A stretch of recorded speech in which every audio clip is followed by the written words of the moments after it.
1వ తారీఖు నుంచి ఈ నెల 1వ తారీఖు నుంచి నిన్నటి వరకు ట్రీట్మెంట్ అయింది. పాప పొద్దున ఎక్స్పైర్ అయింది, చనిపోయింది. 3-4 గంటలు అవుతుంది. గవర్నమెంట్ అంబులెన్స్ లేని పరిస్థితి ఇలా ప్రైవేట్ అంబులెన్స్ ని మేము మాట్లాడి ఇలా పంపిస్తున్నాం.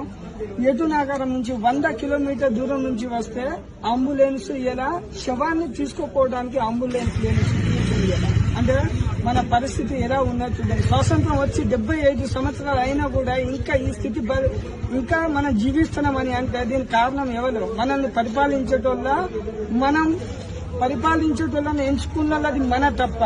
ఇలా కొంతమంది ఇలా రాజకీయ నాయకులను వీళ్ళు ఫోన్ చేస్తే చెప్పిండ్రట వాళ్ళకు రాబోయే కాలంలో సమాధానం చెప్తాం, 1 గంట తర్వాత ఫోన్ చేయండి, మేము వెహికల్ పంపిస్తాం, లేకపోతే మీరు వాట్సాప్ చేయండి, లేకపోతే ఏదైనా పంపించండి, 1 గంట తర్వాత చేస్తా అని సెల్ స్విచ్ ఆఫ్ చేస్తున్న రాజకీయ నాయకులు ములుగు నుంచి ఇలా చేసిందట.